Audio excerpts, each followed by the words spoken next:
Mic check, 1, 2. We on? We on? Cool. Hey, what's up, everybody, and welcome to the 29th episode of Trippin with Theobold, and I'm your host, Andre Theobold. I go by AT. I go by Dre Theo. I go by Driggity. I go by AT. I think I said that already. Another one I go by I forgot about is the Oh So Bold. Man, shout out to Evan Cassidy. You know what I'm saying? he always calls me the Oh So Bold. And I probably have more nicknames yet to come, but without further ado, welcome to the show.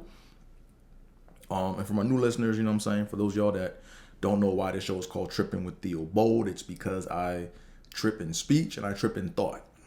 All right? Like, I literally trip in speech and I figuratively trip in thought. All right, when I was growing up, I had a bad speech impediment. It's not all the way gone, but I own my flaws. All right, so whenever I mess up, have a little hiccup, or do whatever, instead of me just trying to edit it out, I say, "Come on, Dre," and I move on with life. You know what I mean?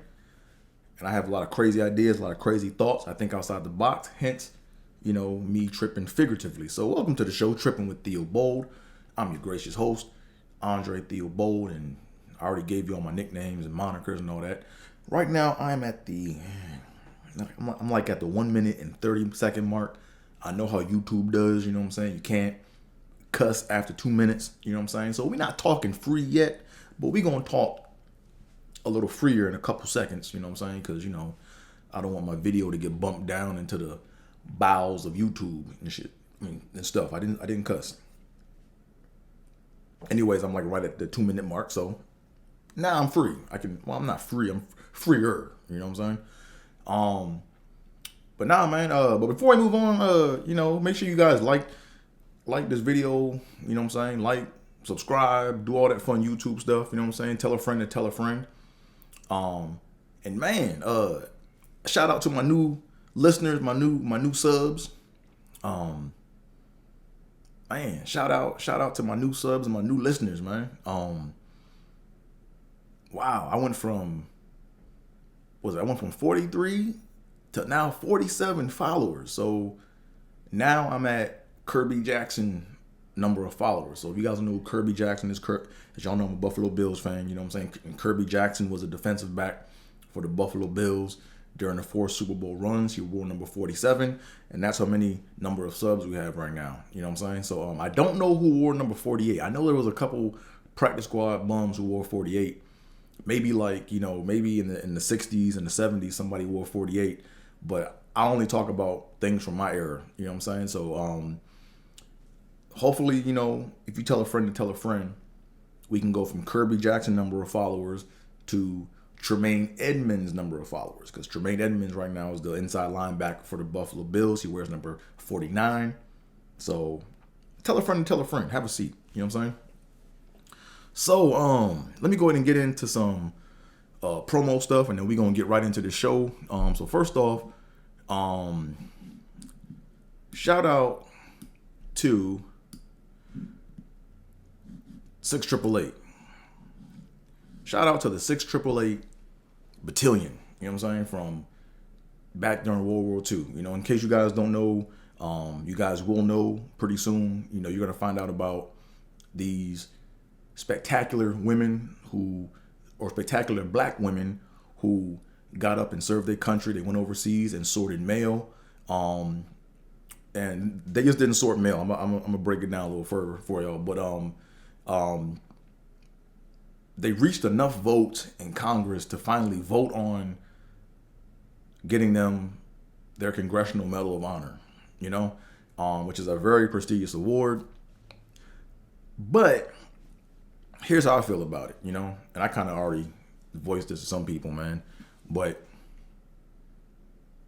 these women that served during World War II, they were the internet before the internet even came around. You know what I'm saying? Like these women, my grandma's in the photo, by the way. She's fourth from the left, if you're looking. Fourth from the right.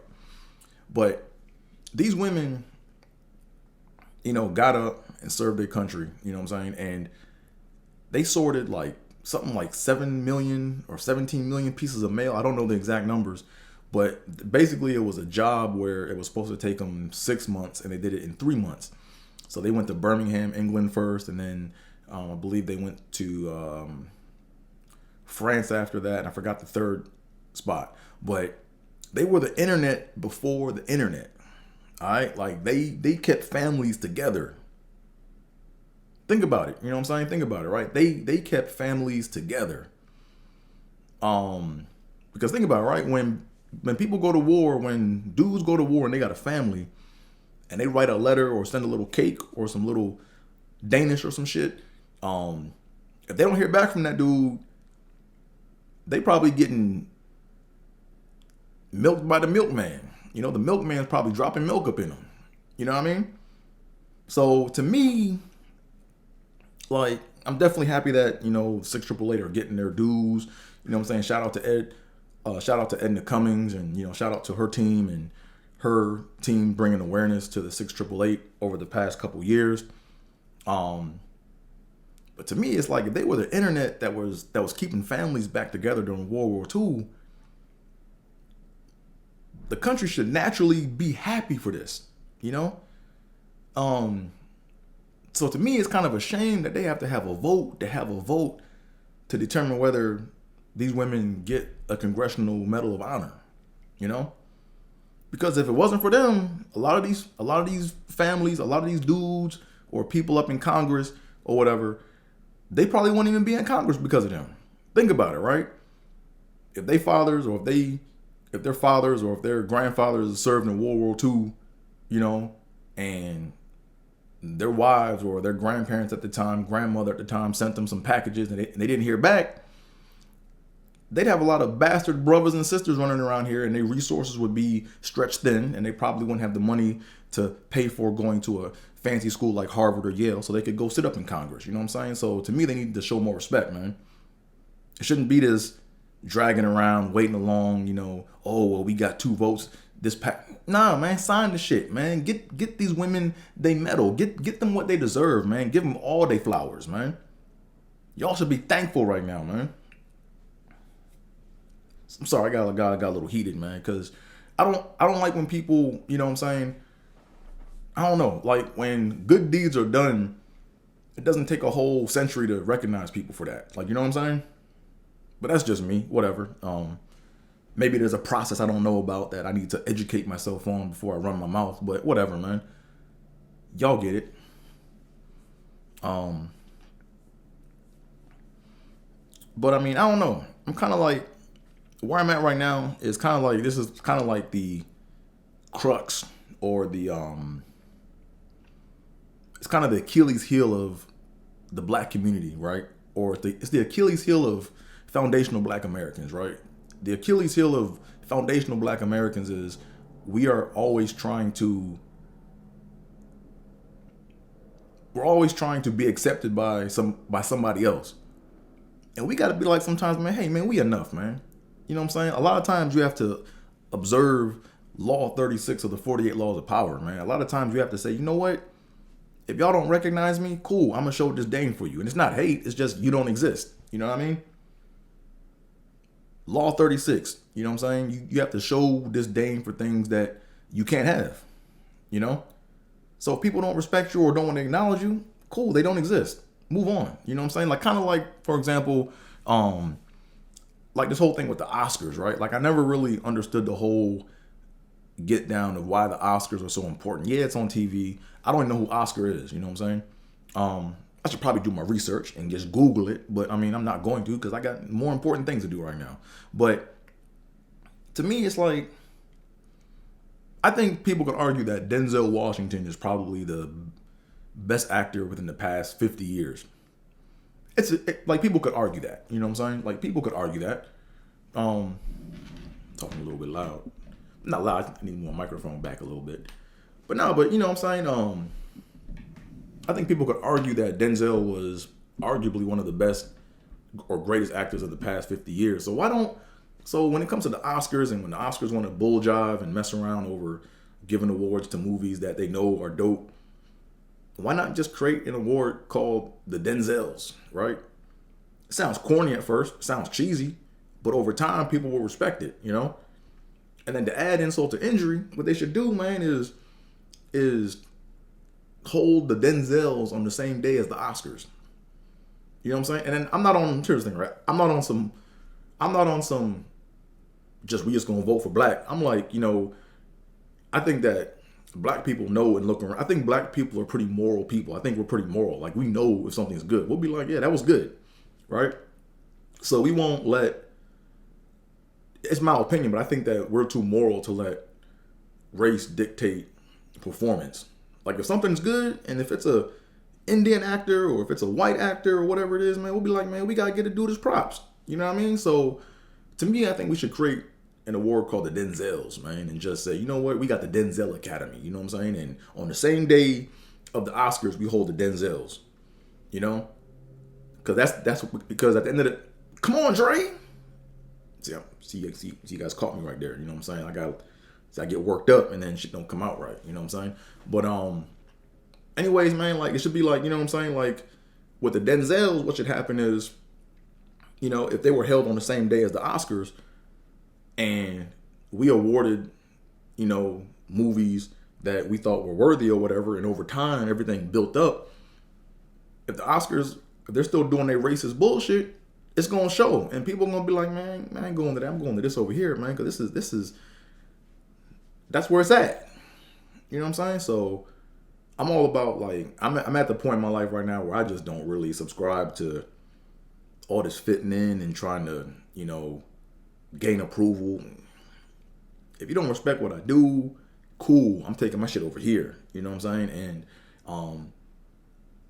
I don't know, like, I'm still open to, like, reconciliation and coming back, but man, I'm kind of like, I'm doing my own thing over here. You know what I'm saying? So anyways, enough of that. I don't want to harp on that. Other promotional stuff that I'm working on too. Other promotional stuff. One last thing. They finally came in, man.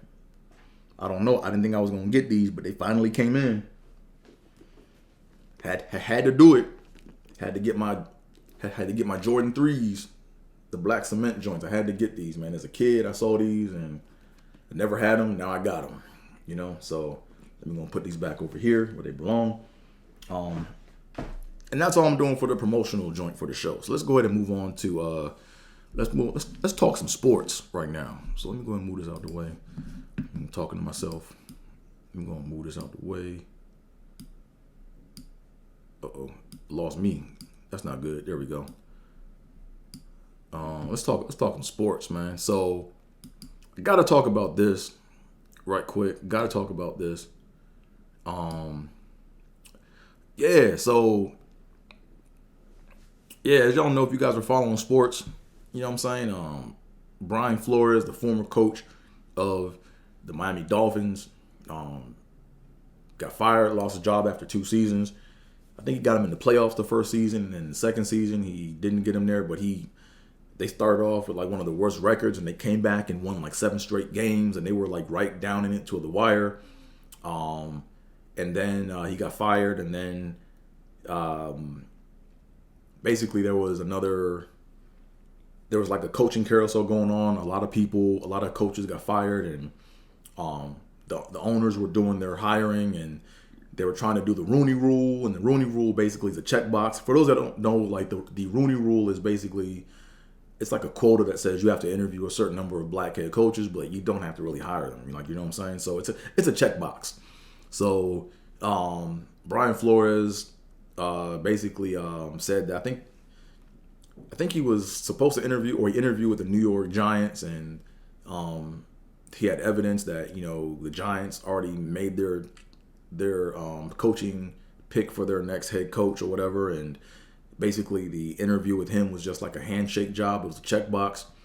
And then he also accused the Denver Broncos GM, John Elway, of coming to the interview drunk, hungover, or whatever, and just, you know, so, and long story short, he's suing the NFL, you know what I'm saying, for a lot of things that I believe are true, you know.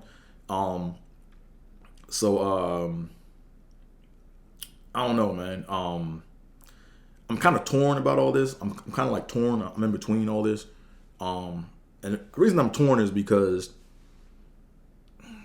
at the end of the day, here's the thing, right?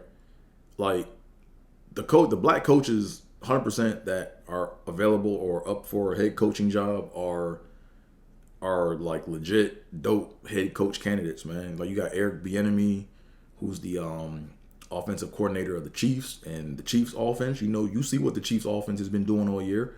And then you have Byron Leftwich, who's the offensive coordinator for the Jacksonville Jaguars, and you see what the Jags have been doing. Not Jaguars. He's the offensive coordinator for the Buccaneers. Sorry, he played for the Jaguars, but it's rumored that he might coach the Jaguars, but we don't know.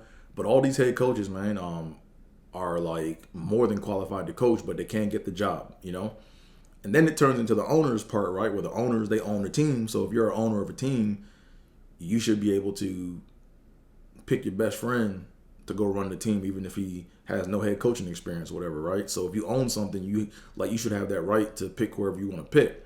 So now it's not the moral thing to do, but that's just how it is, right? So to me, I don't like all this crying in the media about, hey, we gotta fix this, we gotta hire more black coaches and all that. Man, the NFL, like, the NFL's days are numbered. I'm saying that right now. The NFL's days are numbered, right? Like, they are what they are, right? It's ran by a bunch of racist white men. Not every last one of them racist, but for the most part, a lot of them are like the core of the shit is racist. Let's just face it. You know what I'm saying? They have money, they have resources, and they can do whatever the fuck they want to do. Like, they don't have to answer to anybody. You know what I'm saying? So you pleading to an owner that's stuck in his ways is a waste of time. It's futile. You know what I'm saying? You have to have another approach, right? And taking the whole cancel culture, Me Too approach, that's not really it. You just have to put your money somewhere else and just move on and move to something else. You know what I'm saying? Like, I still watch the NFL. I watch it because it's entertainment. That's what I grew up on. You know what I mean? And I have DraftKings investments that I have to keep up on, right? Like, I have to pay bills in some other type of way, shape, form, or fashion because this 9-to-5 shit ain't cutting it. So DraftKings is my way out. But anyways, I don't want to get on that. Let me just stay focused on the topic, right? So, but like I said before, the owners, they do whatever the hell they want to do. They don't answer to anybody, right? And like a matter of fact, the owners are above. I can't even talk. The owners are above the government, man. Like, for example, look at Bob Kraft, right? When he had that whole scandal where he had like a masseuse parlor or whatever, right? And he was getting massages and shit. And he was low key. They said he was low key running a brothel in there. You know what I'm saying? And they had video footage of all that. And then when he got to court, he told them, man, burn them tapes up. And they destroyed the tapes. Like, the average person couldn't do that. You know what I'm saying? So these dudes got power, man. They do what they want to do. And then, I talked to like a lot of Patriot fans, and they were like, oh man, well, come on, man. His wife just died, and he's trying to just, get a quick nut off. I'm like, rules is rules. You know what I'm saying? Like, you can't, like, at the end of the day, you can't, like, the measure of this country is based on, the fairness of it. You know what I'm saying? And if you can buy your way out of it with money, then to me, we ain't got no country. It's just a bunch of motherfuckers running around here with money. You know what I mean? But anyway, I'm not going to harp on this too much. So to me, the solution is this, right? And it's a long-term solution, right? Like, instead of people crying about there not being enough black coaches or whatever, just let the NFL do what they're going to do. But the NFL Players Union, they need to create a subdivision or create their own little secret pocket to where they're able to funnel small amounts of money from these NFL athletes to build up a pot to build their own league, right? So, for example, it's disgusting to like know or to see how much money the black players in the NFL have touched, right? If you probably add it all up, it's probably billions over the course of time, right? So why not create like a little fund where like 1% of your salary goes into this pot, and we're building up this pot over time. And when we build up enough, the first goal should be to just start like 4 teams, right? 4 teams, and start a 4-team league where it's more like an exhibition. You got 4 teams. You can even take the same rules of the NFL and just like modify those rules. You know what I'm saying? And have just have 4 teams and play 2 games. 2 teams play each other, then after that, championship Super Bowl, right? Or their Super Bowl, right? And like, of course, you're not going to get the most talented players. You'll probably get like a lot of D3, D2 players, or players that, you know, didn't get picked up in the draft. But it's more than just that. It's like it's a foundation for something else that they build into where, you know, you can create a league to where owners have to answer to somebody, right? Like there should be a board of directors or a board to where, you know, if you don't follow certain practices, you know, we can fine you, right? So at the end of the day, no owner is bigger than the league. Like the way it should work is, theoretically, the way it should work is there should be rules, and if you're not going to be hiring people based off of their talent and their merit, then what should happen is, you know, if you own the team, if you choose to pick another player outside of, you know, of the candidates, and of course there has to be like a lot of like rules and like a lot of like legal stuff to make sure that, you know, we don't take away too much power from the owners. But it's like, if it comes to find out that, you know, we have like all these coaches that are capable, and, you know, they're great coaches or whatever, and you keep overlooking them, and you pick another coach, it should be a hefty fine that you pay with that. Like it should be like millions, to where it's gonna hurt you not to pick this dude.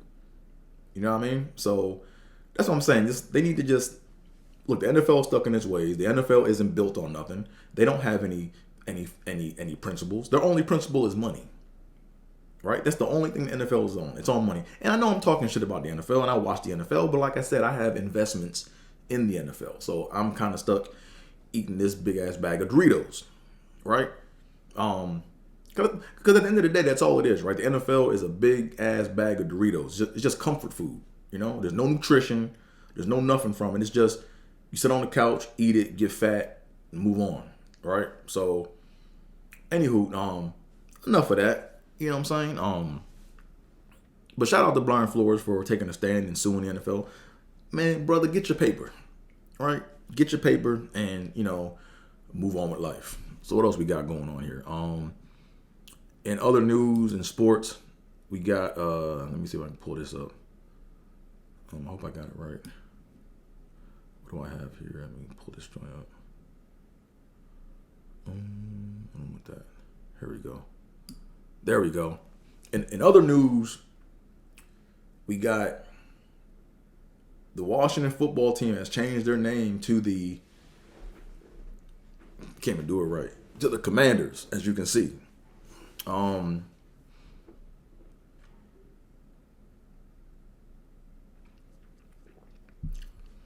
Now, with all due respect, you know, I'm gonna say some positive things, like, you know, Commanders is better than Redskins, right? But at the same token, it's not like, it's very bland. You know, it's very Commanders. Like, at the end of the day, you can command in a losing effort, right? Like, it's too generic. Like, you know what I'm saying? Like, to me, in my opinion, I think that Washington, I feel like they dropped the ball and they missed the opportunity on having like the dopest name in the NFL. I think they dropped the opportunity, and I think they dropped the opportunity. Because I think they had 2 options, right? They had 2 well, they could have went one in 2 ways, right? They could have went to the past, and they could have found some like historical reference or some historical fact that was tied to DC and named the team something around that.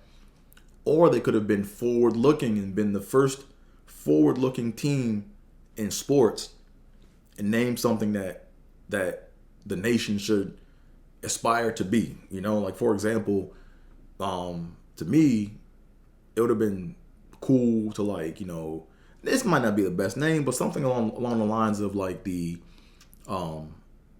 Washington Justice, right? Right, justice, like, it doesn't end in an S, but at the end of the day, like, this country should be striving for justice because we don't have the shit right now. We need to do better, right? So, to me, it's like they could have like went either way, you know. And when you think about about DC, you think about legislation, and you think about Supreme Justice, Supreme Court. Like, you think of all that stuff, right? So why not name it something not after what they're doing now, but something that they should aspire to be, you know?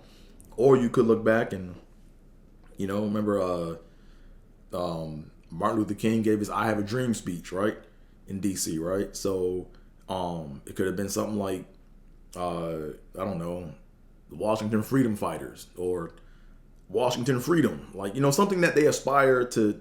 I don't know, but Commanders is just, you know, it's nah. Like, the uniforms look dope, but it's nah, you know, and it's like, I don't know, like, now they have to have a whole new culture, a whole new, like, what's going to be the theme song. And like I said before, like, you know, you could command something in a losing effort, or you could command something in an immoral space, right? Like, you could be a commander in Satan's army, right? It's very generic, you know. But it's better than Redskins, so I mean, you know, shout out to them. Yeah. Come on, Dre. Man, something else, right? Is no more Thanksgiving games, I guess, for the Commanders, right? Because man, think about it, right? Thanksgiving was like, you know, Cowboys Indians, right? So they Cowboys Redskins. So I think now we're gonna see Cowboys Chiefs on Thanksgiving, you know. But whatever, man. You know, man, shout out to Washington football team for coming up with the name Commanders. It's definitely a step in the right direction, or in a better direction than where they were. But I don't know. I think they should have also, you know, I think they should have just kept Washington football team for at least until 1932. You know, so that way it's like, oh, sorry, at least until 2032. So that way it's like when they change the name, it's after 100 years. But now it's like you got Commanders, and people are going to say, okay, where did that come from? Like, where was that derived from? You know? I don't know. And then it's like they said that it's like a derivative of their previous history in past. I mean, I don't see like that correlation directly, but whatever. You know, it's a team name, and it's going to take a minute to get used to it, like the Cleveland Guardians, right? But Guardians actually makes sense because Guardians is like based off of their, I think it's based off of their, what is it? Their it's like a bridge structure they have with all these like monuments, and they call them the Guardians, right? So that to me is tied. It's a great historical reference to Cleveland, you know. So anywho, enough of that. Like I said, I'm not a Redskins football team or Commander fan. I'm just giving my 2 cents on the new team name. But in this house, it's Bills Mafia all day. You guys already know Bills Mafia all day. Next thing, let's talk about this, right? So as y'all know, we are now on Super Bowl week eve, or Super Bowl week, pre-Super Bowl. I don't know what to say, but Super Bowl is this Sunday coming up, or next Sunday. I think I said, but it's Happy Juice. But yeah, we got the Bengals and the Rams. Now, I mean, I think both teams fought to be here. I mean, I think they, I think it's kind of funny how the Rams are hosting the Super Bowl in LA after they built their stadium. So you knew after that pandemic, man, you just knew after the pandemic, when they built that new stadium and they had to have all them empty games, that they were gonna find a way to have them Rams in that Super Bowl. You know what I'm saying? So I'm just saying, here's the thing, right? I'm gonna say it, fuck it. I think if the Super Bowl was played in somewhere else or some other stadium, I don't think the Rams would be in that shit. But that's just my opinion. Rams are a good team. I just don't think that they are the best team. But whatever, they're there. They earned it. Got to give it to them. You know, they also bought their team like the Yankees. You know, they got Jalen Ramsey, and then they got Von Miller, and then they got Odell Beckham Jr., and then they went out and got Matthew Stafford, and then, you know, they just kept buying players, right? So I mean, with a team like that, you better be good. And they better win, because I'm telling you right now, their salary cap is looking terrible. And if they don't win, the Rams are going to be at the bottom of the barrel. And people are going to be trying to go for them Chargers. Because I'm telling you right now, man, you can't have a team that stacked and go to the Super Bowl and lose, yo. Like, the pressure's on them. If they lose, it's going to be about another 30 years before they even see the Super Bowl again, because there's just too much talent, and then they just broke the bank on that team. So if they don't win, it's going to be a while for them. Now, the Bengals, on the other hand, have a young team that they drafted. They got a good head coach. The defense is getting better. They're clicking right now on all cylinders, So the Bengals is going to be around for a minute. Like, they're not. I think the Bengals will make the playoffs for like the next 10 years. Like, that's how they're set up. But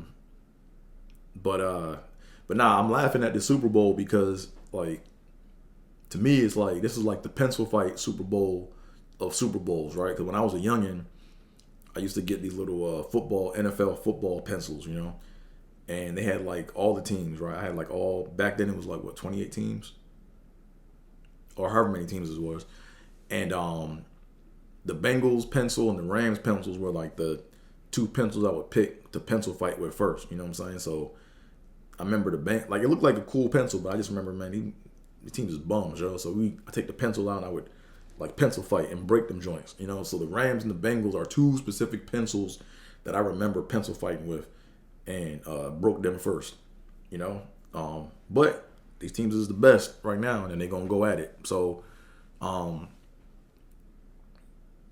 what are my predictions? It's gonna be a shootout. Here's the thing, right? What's unusual about this Super Bowl is you don't see previous Super Bowl losers make it back this quick, right? So, for example, if you look at the Falcons, right? Remember when the Falcons played the Patriots in the Super Bowl? Once they lost, man, where did they go? They went straight to the toilet, So the Rams played the Patriots in the Super Bowl, and then they had that low-scoring game or whatever it was. The score was like 13. It was a low-scoring game. It was a defensive game. Back when they had Todd Gurley,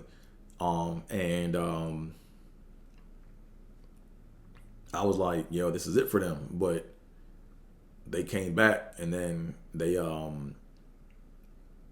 found a way back to the Super Bowl. Like, you know what I'm saying? So teams that make it back this quick, I think they win the second go around, right? So, for example, when you look at the Broncos. Remember when the Broncos played the Seahawks in the Super Bowl a few years, I forgot how many years ago, but they played the Broncos, and the Broncos played the Seahawks and got destroyed, right?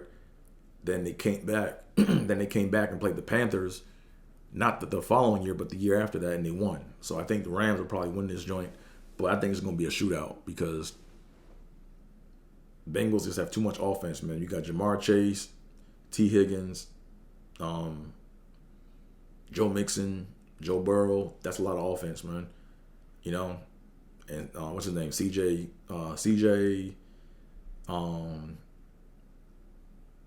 Uzoma. Yeah, CJ Uzoma. He's their tight end. They got a lot of offense there, man. The Rams do too. So I think it's gonna be a shootout. I gotta do my analysis and look at what I think the over under is gonna be. But doing my research, and I'm palms kind of itchy. I feel like I'm gonna come up off this Super Bowl, so wish me some luck. But see what else we got going on here, man. Let's talk some DraftKings right quick. I gotta get my team pick. Damn. I don't know if I can cancel that. Yeah, I'm gonna do a random pick. That's what I'm gonna do. I'm gonna talk through my picks. No line star. But anyways, yeah. So DraftKings, man. So last week I had a good week in DraftKings, man. I won $8. Yeah, I won $8 in one contest. Right, in the tiers contest. I came in 51st place out of 8,500 people. So I'm figuring something out. I need to figure it out. And once I figure it out, no more 9 to 5 for me. It's gonna happen. I'm gonna figure this shit out. But anywho, let me go and see what lineups I got. I gotta get these lineups in because I got a half hour. Yeah, 4 o'clock. Damn, I hate when they do 4 o'clock slates. I need my slates to be. I need them to start at 4:30 because I need an extra half hour. Oh man, look at all these players I got to pick. Oh boy, let me just pick somebody random. See who all I can pick. Man. Let me see who's hurt. So yeah, I went with first pick. I went Van Vliet. I'm looking for some injuries for the shooting guard position. Yeah, let me go ahead and go with Amadou Diallo. Pick him. Nice little value pick. Then in the forward position, you either got to pick Jaylen Brown or Jason Tatum. Fucking loud ass kids, man.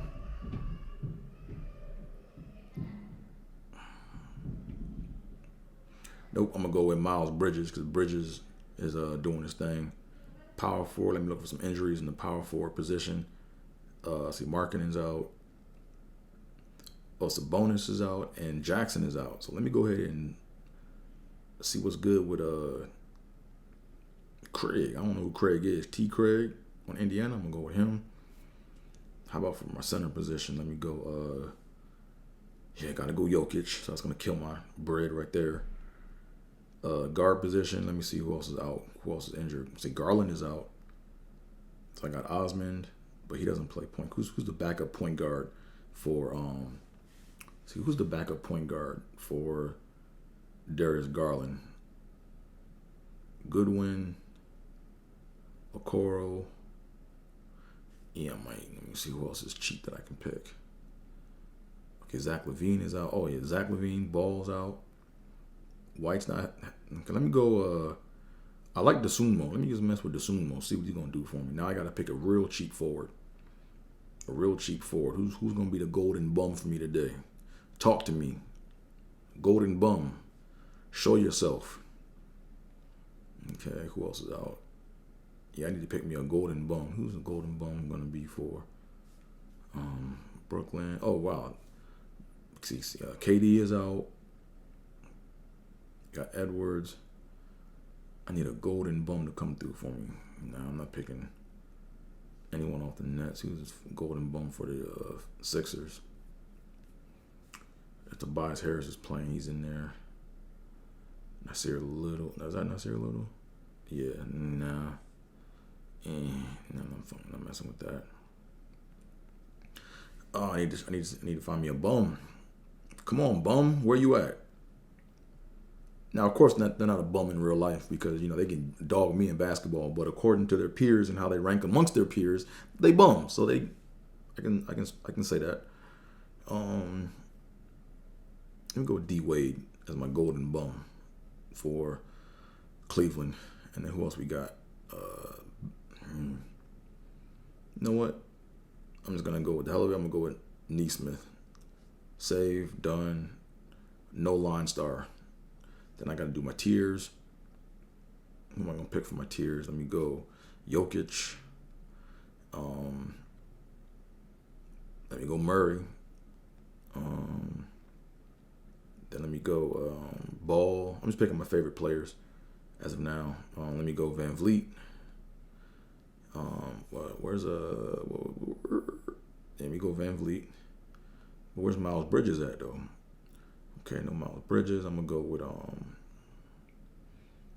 let me go McCollum and Bridges, and that's all we're gonna do. Save. No data analytics today. We just shooting from the hip. So that's that. So that's the DraftKings portion of the show. Because normally I do my analytics. I look at, the data on Line Star. I follow trends. I look at injuries. I look at, if a player is on a back-to-back. I look to see, I look at the rankings. I look at the minutes played before. I look at all that. But today I just shot from the hip. So that's what we're going to do for that. And that's that. So what else now? So now let's get on to the main portion of the show. Why this is the show right here. This is the main portion of this is the main part of the show right here. So the reason why I'm here today is because of this woman right here, man. man, shout out to Miss Jones, man. Got some bad news. I got some old. It was old news, but I didn't know it was some old bad news. I found out the beginning of last week. I was on Facebook, and there was a Facebook post of a person I went to school with, and they were like, they were like, how do you know me, or like, how did we meet? And I said, oh yeah, man, Miss Jones, fourth grade. And then they responded with, oh yeah, man, yeah, you were funny in class or whatever, yada yada yada. Miss Jones was a sweet lady, man. Too bad she's gone. And I'm like, gone. I'm like, what the fuck you talking about, gone? Not Miss Jones.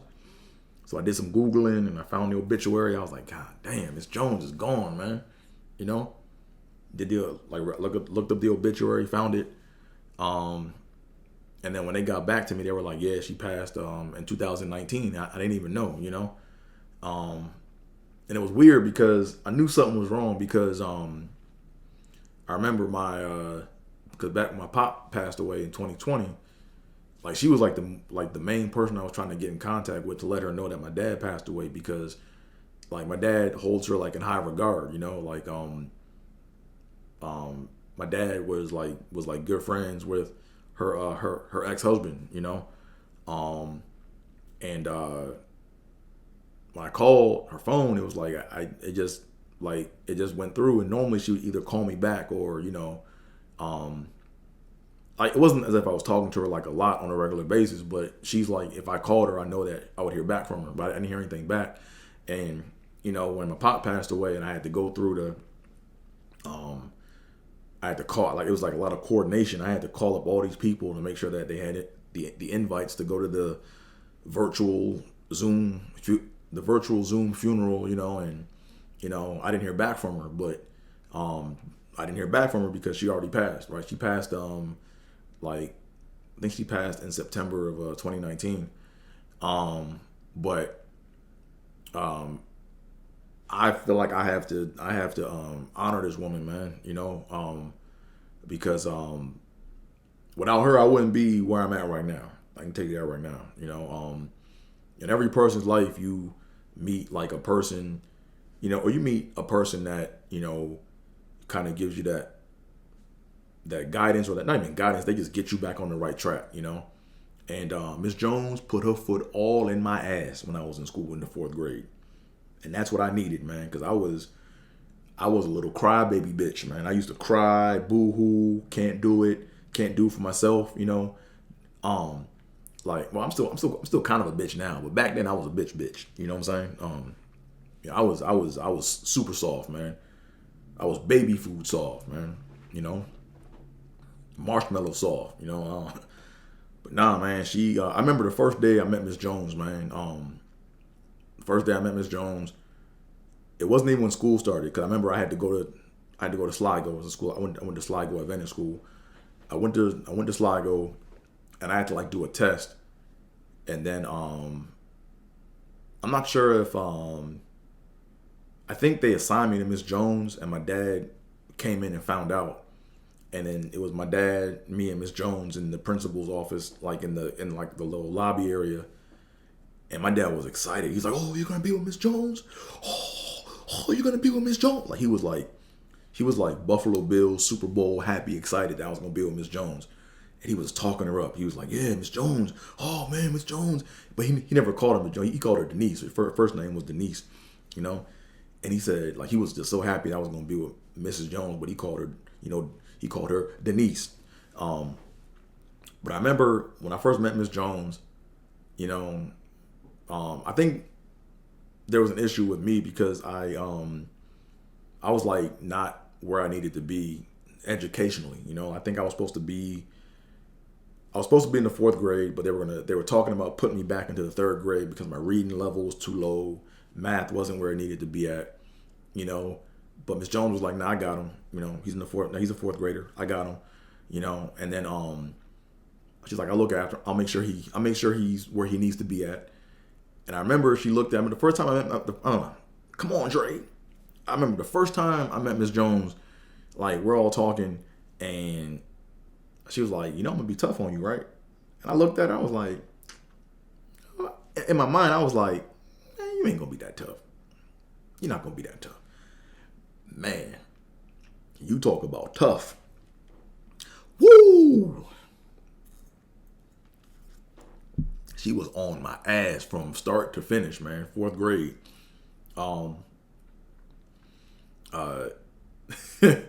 But nah, man, she excuse me. But nah, man, she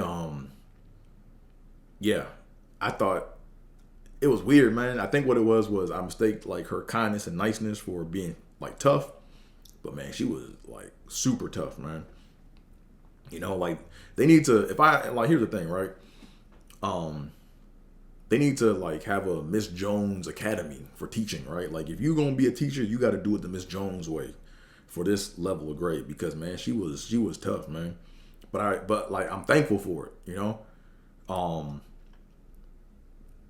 Like they need to have like more like the world needs more Miss Joneses, man. You know what I'm saying? Like I would say the 3 things that Miss Jones like or the 3 things that embodied Mrs. Jones was she was about following instruction. She was about confidence and presentation. Those were like the 3 key things that Miss Jones was about, you know.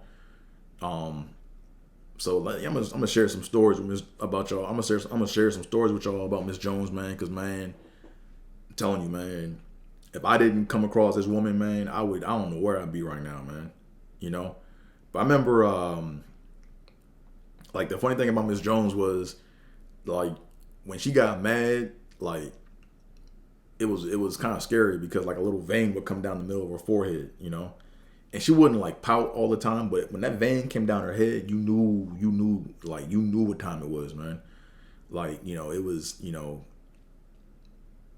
yeah, it was hold on to your seat time, you know.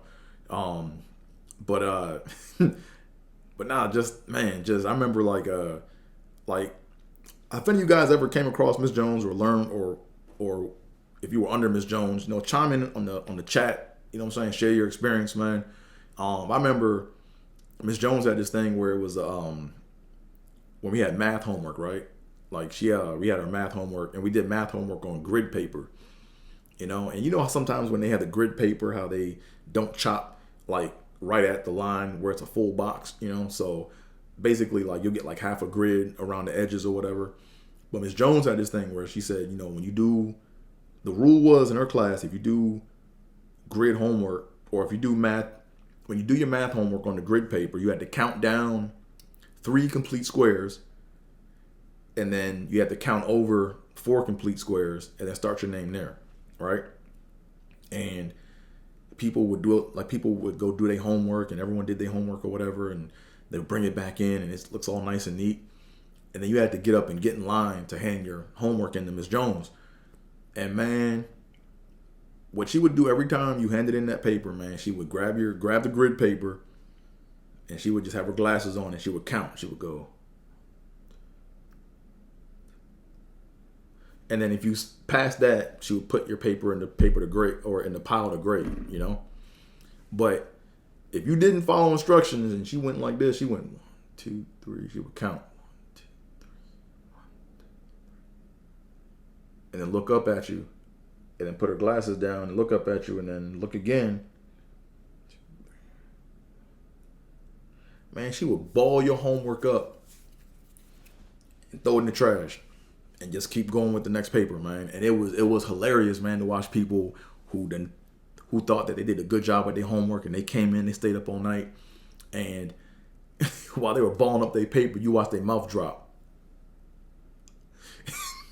And I forgot, I just thought about this, but yeah, she had this thing where, like, she wanted you to keep your mouth shut. Like, a lot of people would have their mouth open in class or whatever, like, you know, and she would call you a fly catcher, you know. So, like, so I thought about that when people balled up the paper, when she balled up the paper and threw it in the trash, and people's mouth would widen down and drop. She'd be like, you know, fly catcher, you know, close your mouth, you know.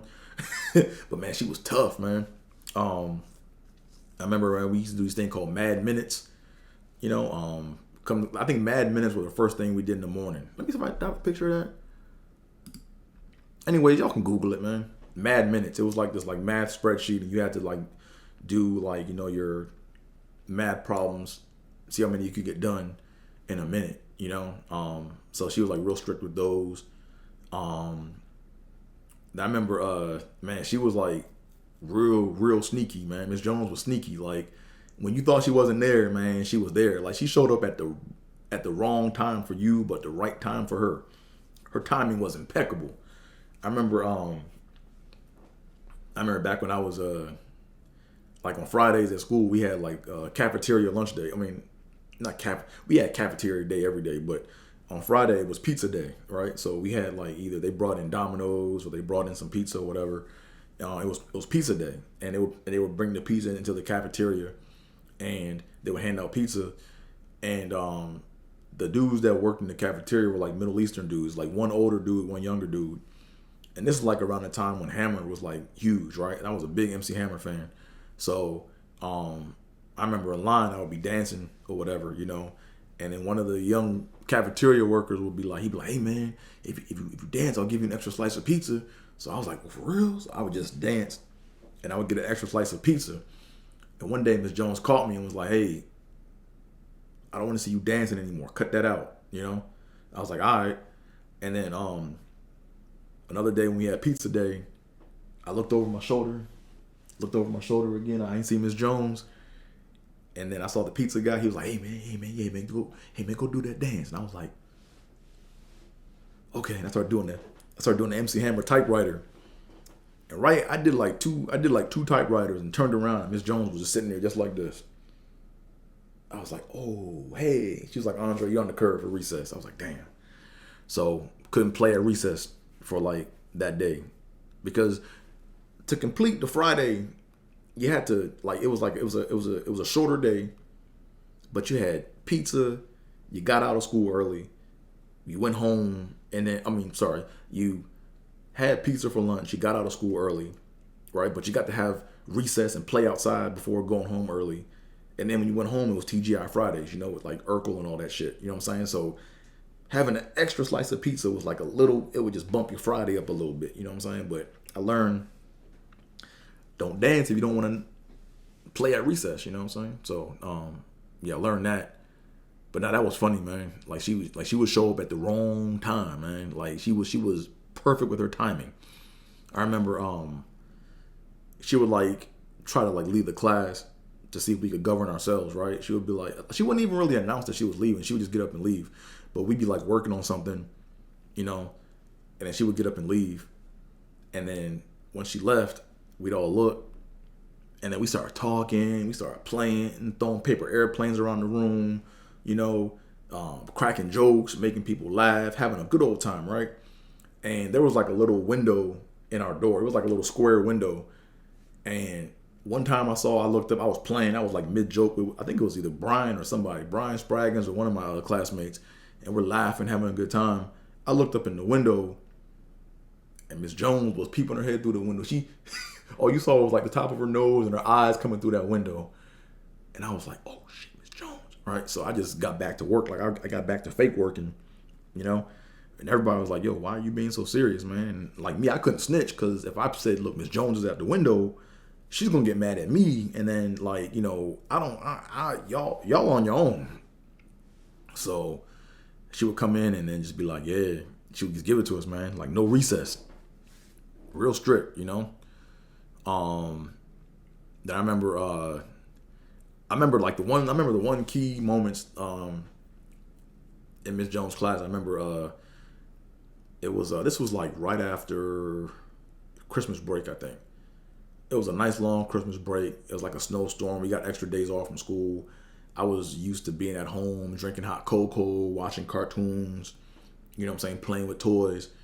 And I remember I'm in class, and Miss Jones was like, okay, today we're gonna learn how to do long division.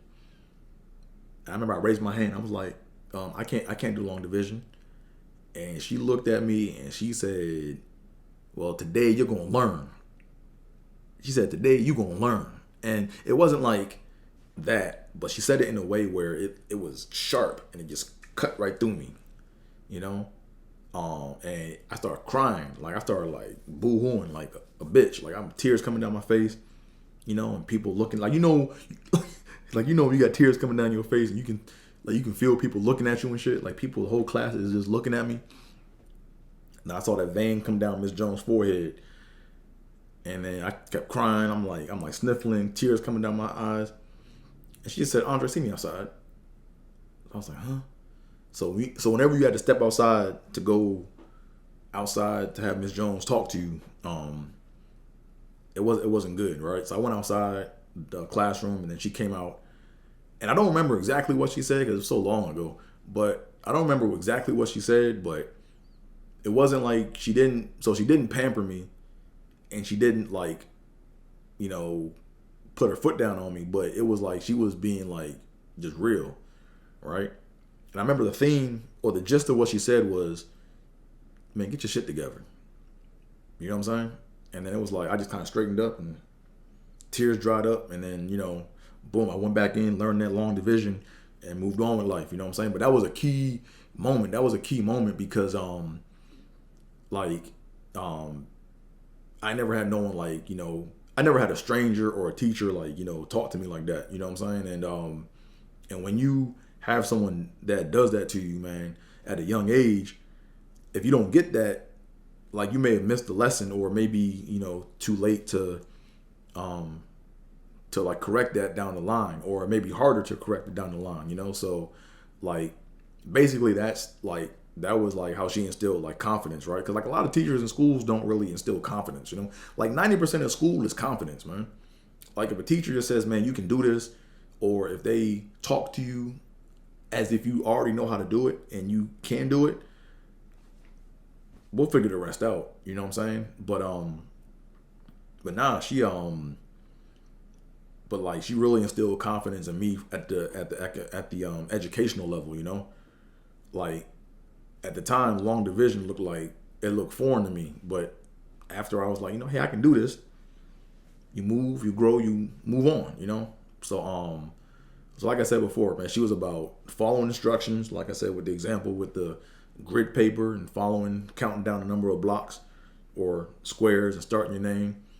You know, she instilled confidence, you know, with the whole, like, you know, pep talk outside. It wasn't even a pep talk. It was like just, I mean, she didn't say get your shit together, but it was like, that was a tone. It was like, man, get your shit together. You know what I'm saying?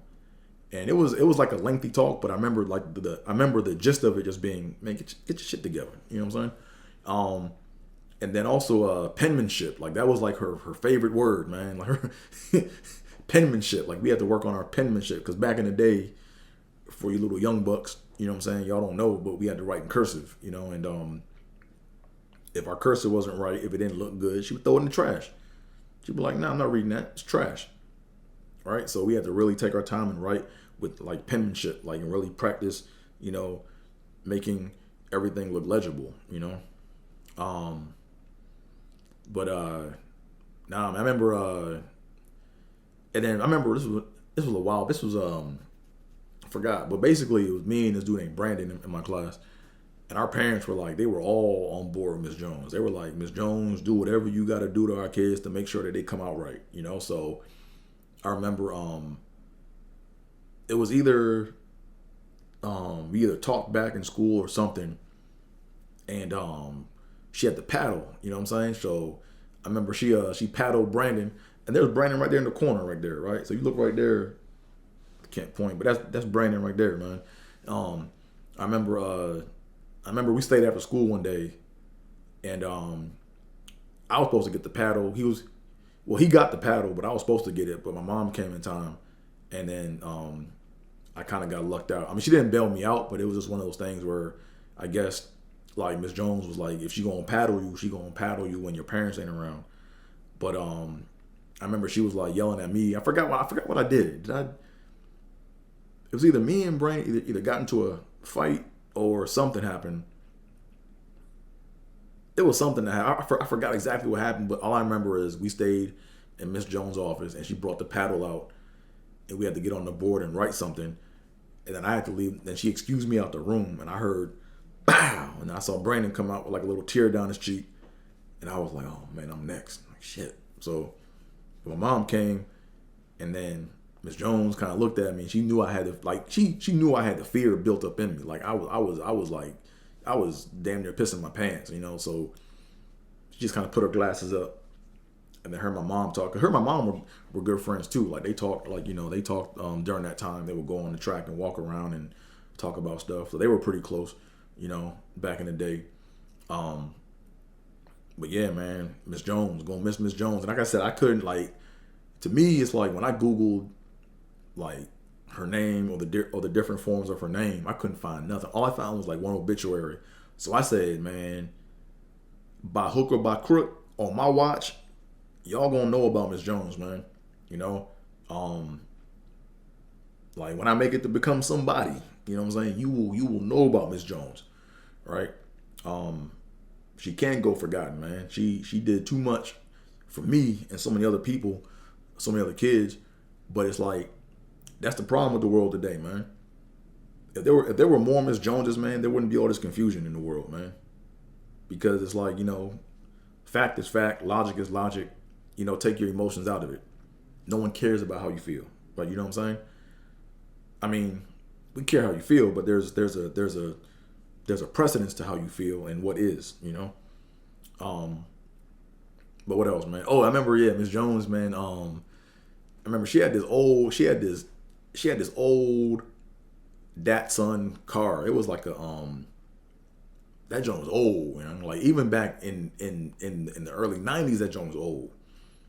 And you know, she drove that car like ever since I like knew her. Like ever since I stopped knowing, ever since the last time I saw her, she was still driving that car, man. It was a brownish, kind of orangish, kind of yellowish little Datsun, man. And she would drive that thing around, man. She held on to that thing, you know. So like, I wish I could go back in time right now and just drop her off a new car. But like, Miss Jones, here, drive this car, man. Don't drive this, man. Come on, man. Put that car away, man. That car's had it. But man, because here's the thing, right? Like she dressed like real nice. Like, you know what I'm saying? Like she always wore like nice, always dressed real nice. As y'all can see in the photos, man. She dressed real nice, but she would drive that little Datsun. I'm like, man, we gotta do better for Miss Jones, man. Come on, man. We gotta do better for Miss Jones, man. You know what I'm saying? But yeah, I wish I could go back in time and at least drop off my Camry or give her something, man, so she could ride around in a little more style. You know what I'm saying? Because that thing was beat, man.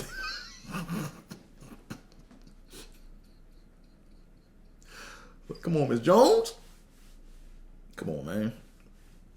Like, I know teachers don't make that much money, but come on, man. We got to do better than a 1979 Datsun. But anyways, man. But now, man, I remember after fourth grade, it was weird. Like, after I went through that fourth grade period with her, and I moved up and went to fifth grade, sixth grade, all the other grades or whatever, I would still come back and come chit-chat with her. Even in high school, I would come back and chit-chat with her every now and again. And it was like we were just old buds, man. She was real cool, man. We talk about movies and we talk about like some religion stuff or whatever, and just kind of like the state of how, just like real, like we just shooting the breeze, man. We just chopping it up, man. You know what I'm saying? And go miss Miss Jones, man. You know. So rest in power, Mrs. Denise Jones, man. Rest in power, man. You know. I wish more people knew about you, and I wish that, you know, we had more teachers like you, because yeah, man, the world needs that right now, man. People ain't disciplined enough. They care too much about their feelings, and they just doing what they feel as opposed to what's right. You know, there's no order. Like people aren't following order. You know what I'm saying? It's just chaos. You know, so yeah, rest in power. Oh, one last thing about Miss Jones, and I'm gonna get off on this, right? But if you look in the photo carefully, I'm trying to see if y'all can see it. If you look to the photo above me, right, like right here, you see right here, she has her key. Like those are keys, I think, in her hand, or her keys are right there. Let me see. Yeah, her keys are right there. Right, she always wore like a lot of keys around her neck, and you can see down in this photo over here that she has the keys around her neck right there, right? So her thing was the keys, right? So when she walked, you heard all these keys jingling. Like that was kind of like her her signature entrance, right? Like, you remember Debo from Friday when he had the bike and you heard the creak, you heard like the creak in the bike when he was riding. When Miss Jones was coming around, man, you heard the keys jingling, man, and you knew that was you knew she was coming.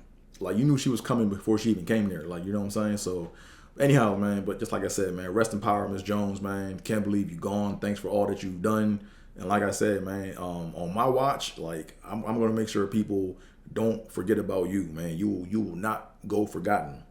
Rest in power. So what else we gonna talk about? I'm talking for over an hour. Come on, Dre. I said over an hour. Oh, I forgot another thing too, man. I'm not even, man. I forgot I left this out, man, about Miss Jones, man. Like, I remember, like I said, I grew up with a speech impediment. It's real bad. Y'all can kind of see hiccups of it, you know, reappear every now and again, you know. But I remember, like, you know, when I used to get worked up and, like, I would, like, really talk bad when I was in the 4th grade, like, I couldn't get my words out, you know, she would always just be like, Andre, deep breaths, calm down, relax. Like, she was the one that was, like, the one that would do that, you know what I'm saying? So she was the one that would do that, and she, you know, she knew, like, what I was kind of going through, or, you know, she was patient with me in that regard, you know. But yeah, I remember she would always just like, there were times when she wouldn't even say nothing. Like, she would just go, like, she would see me struggling to say something to her, and she would just go, there, like, you know what I'm saying? So it was like that was kind of cool that she, you know, kind of did that, because it was like, I was like, yeah, I kind of do need to relax and take my time, you know, when I talk, you know what I'm saying? So, like I said, once again, rest in power, Miss Jones. Gonna miss you. You will not go forgotten. Trust me, you will not go forgotten. What else we got going on, man? So, yeah. So let's talk about my comedy bump, man. So the comedy bump portion of the show, where we talk about all my comedy related mishaps and miscues and misfortunes. I had an awkward situation happen last Monday. Right, I was at I went to this one. Yeah, I went to go pop in at this one venue. I went to go pop in at the Hollywood Improv, you know, I'm not gonna name the person, because it was a comedian that's, you know, I actually did a show with this comedian right before I left to come home for the break for Christmas. But he was on a TV show. He was the main character on this TV show. But I saw him at the Irvine. I saw him at the, not Irvine. I saw him at the Hollywood Improv. You know, I saw him, and, like, I called him by name. I was like, as I'm going into the venue, he's standing outside, you know, talking with some other comedians, and I was like, oh, hey, what's going on, so and so? And I went to give him a dap, but then he was going for the door to open the door up, and I was like, oh, my bad, man, shit, my bad. He's like, oh no, my bad, brother. Here, man, come and dap me up. So I dapped him up. I was like, what's going on, man? And then I went to get the door, and then he was like, no, man, I got it. You know what I'm saying? So it was weird. It was an awkward exchange, and it was like, if you were there, it was one of those things where it was like it was weird. Like, it was awkward. You know, how did it go? Like, I was like, oh, so and so, what's going on, man? Oh, you going to the door? My bad. Let me get the door. He said, nah, brother. Let me. He said, nah, brother. Let me shake your hand. I'm like, all right. So I shook his hand. I'm like, all right, man. Let me get the door. He's like, nah, brother. I got it. And he opened up the door, and I was like, okay. Just weird, man. I don't know. I'm tripping right now, right? That's why it's called Trippin with Theobold. Like, I'm talking about, like, to me in my mind that was a bigger deal, but really, like, when I explain it, it doesn't really sound like it was that big of a deal, right? There was a lot of people out there, but still, it was like, you know, when I was there, like, it seemed like a big deal, but as I'm explaining it, I'm like, man, that's not no big deal. But it was kind of like awkward. It probably lasted like maybe like 10 seconds. But whatever. That's my little mini comedy bump of the week. I got to be more assertive, you know.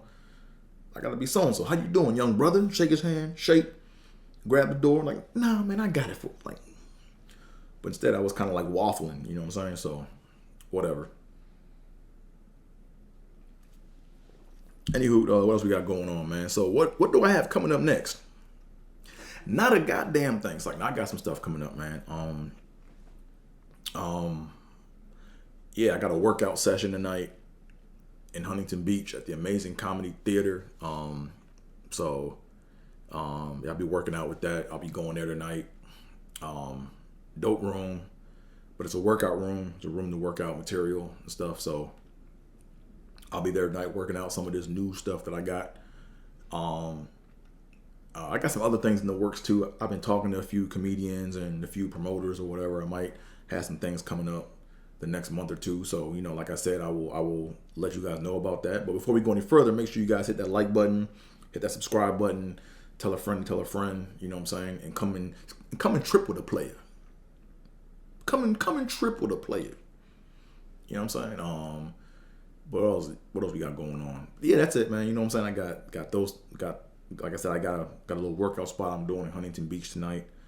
I have some other shows lined up that well, they're not lined up yet, but they're in the works right now. And if you guys want to follow me on social media, it's AT is where it's at on all forms of social media. So follow me, you know. So if you follow me on at AT is where it's at on all forms of social media, you'll see when I got shows coming up, when I post for them. You know, if you see it, you know, come post up, come pull up, and come tell me how you like the show. Tell me how you like, you know, Trippin with Theobold if you watched it, you know. But yeah, but like I said, I think you guys see it. It should pop up. I think either here or it's gonna pop up. But you know, when you guys see it, you know what I'm saying. The AT is where it's at. All forms of social media. Follow me. Once again, hit that like button, hit that subscribe button. Tell a friend to tell a friend. And with that being said, that's all, folks. Peace.